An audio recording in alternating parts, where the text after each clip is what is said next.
Hello friends, today we are going to discuss again chapter number 16 environmental issue of standard 12. In this video we will cover three topics. The first one is agrochemicals and their waste. Second one is a case study of organic farming and third one is radioactive waste. So students, today we will continue chapter number 16. Previous week was all about the revision of chapter number 3. I hope you have done well in the test. Now we are starting with the chapter 16 remaining topics. First one is agrochemical and their waste. Okay students. Now when we talk about this agrochemical and waste, you might have heard about the green revolution. Definitely we have discussed this in chapter number 9 about the green revolution that started in mid 1960s and it was continued, right? During the green revolution, at that time the use of agrochemicals, right, that is use of inorganic fertilizers as well as pesticides increased. Okay, so during the green revolution, like inorganic fertilizers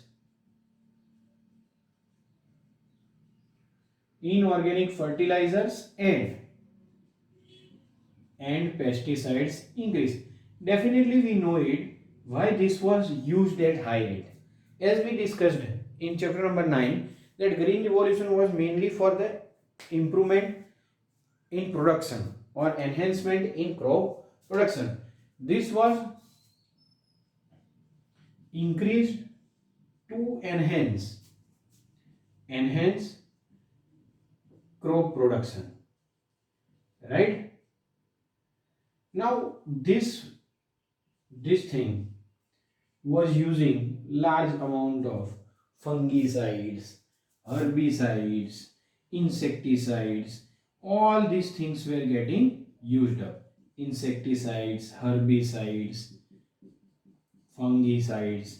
Now students, when we sprinkle these types of chemicals, when these types of chemicals are sprinkled, right, in case of this, the non-target animals or organisms, the non-target organisms are also affected because these are toxic.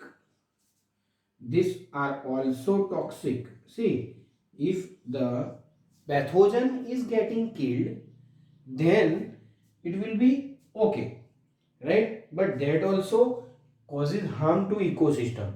It imbalance the ecosystem.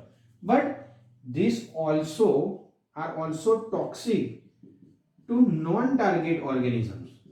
Now students, if this non-target which are not harming the crop are also getting killed, then it will be great harm to our ecosystem. Means our ecosystem gets damaged. This this disturbs the food chains as well as food webs. So using this is causing great harm. Now more thing that there are mainly basically two types of ecosystem. Let's say first one is terrestrial ecosystem. Now when we talk about the terrestrial ecosystem, in this case the toxicants gets biomagnified, right? That we have already discussed. What is biomagnification?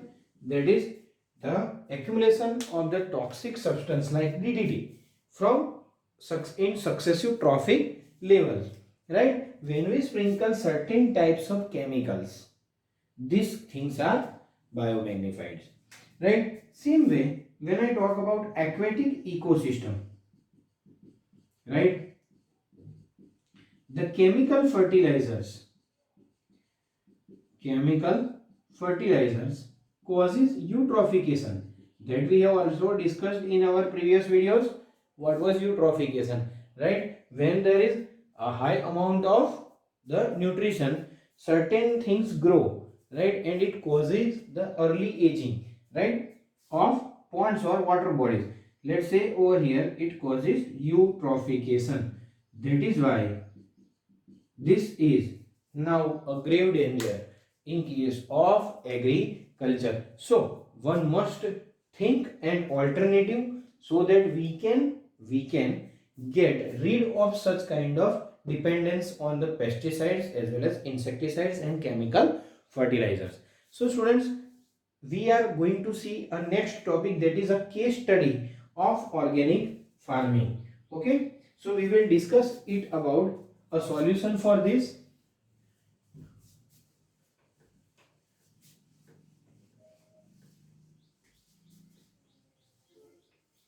Okay, let's see a case study of organic farming. Okay, when I talk about integrated organic farming, see, this is a case study which we will discuss. First, let me explain you what is the integrated organic farming. So students, what is integrated organic farming? Okay, let's say integrated organic farming means it is a cyclical procedure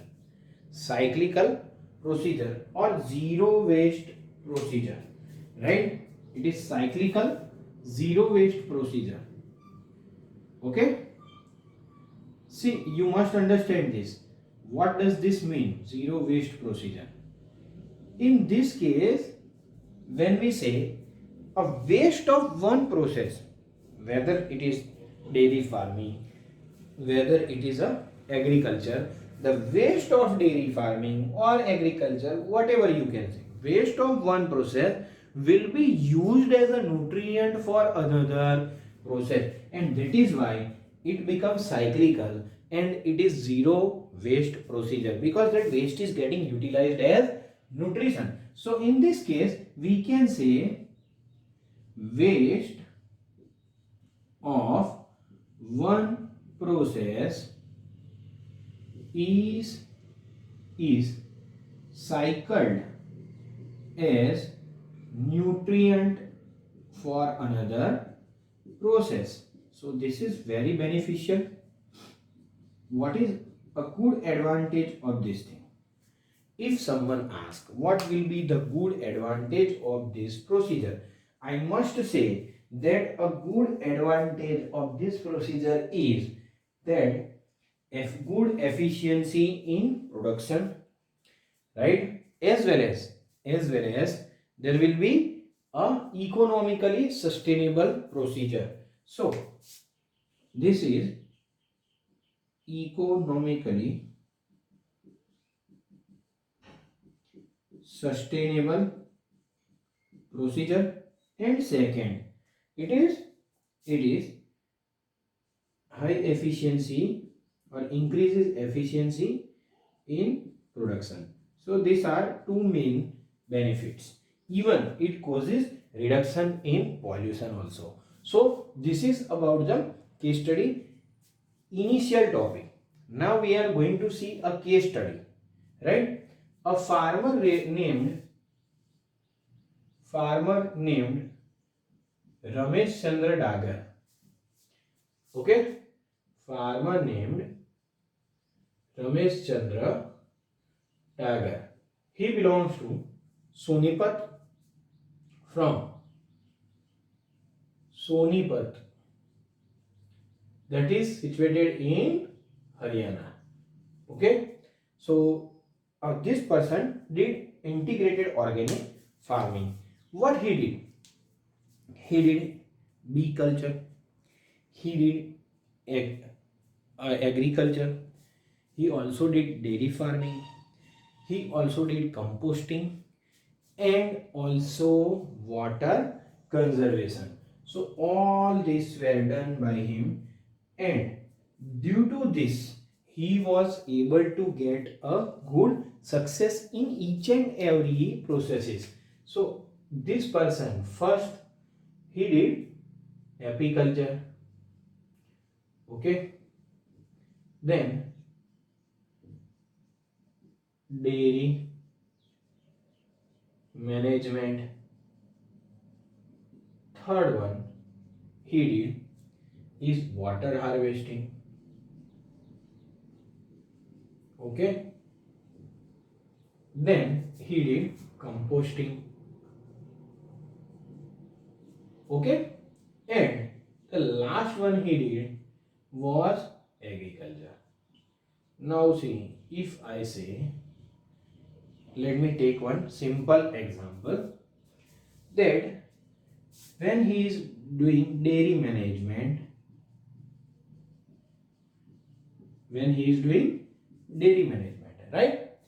Dairy management waste we can say is organic manure, right? That can be, it's organic manure means excreta of cattle, that is organic manure can be used as natural fertilizer, right? So our dependency on chemical fertilizer decreases. Next one, crop waste, right, can be used for two purposes. Remember this, crop waste can be used for two purposes. It can be used for composting, that can be used as natural fertilizer in fields. So we, our dependency again on chemical fertilizer decreases. Next one, if the crop waste is there, you can also produce natural gas, that is biogas, right? That increases energy efficiency, right? Energy efficiency increases. So these are the two benefits of this entire. Now he was enthusiastic one, right? This Ramesh Chandra Dagar, by his enthusiastic nature, he developed a Haryana Kisan Welfare Club, Haryana Kisan, to provide information to many farmers. Haryana Kisan Welfare Club, in which 5,000 farmers are member, right? So this is about the case study of organic farming. Now we will discuss about the radioactive waste, okay? Let's see now radioactive waste.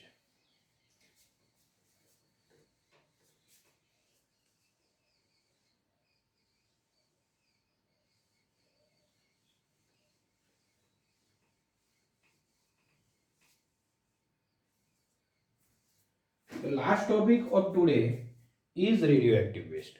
Now students, initially when there was use of radioactive materials, right, means they emit the radiation, it was believed that this is not producing any kind of waste, right, but it is too dangerous, radioactive wastes, right. Initially it was believed that it is non-polluting one, right. So but later on it was known that it is very very dangerous or harmful, right. So initially it was believed to be non harming one or non polluting one, okay, non polluting one, but later it was known to be very harmful. Okay, so it was totally very harmful. Now, problem with the radioactive waste are two. There are two problems with the radioactive waste. Whatever it is, the waste is having how many problems? Mainly, radioactive waste is having mainly two problems. Let's say the first one is the two main problems.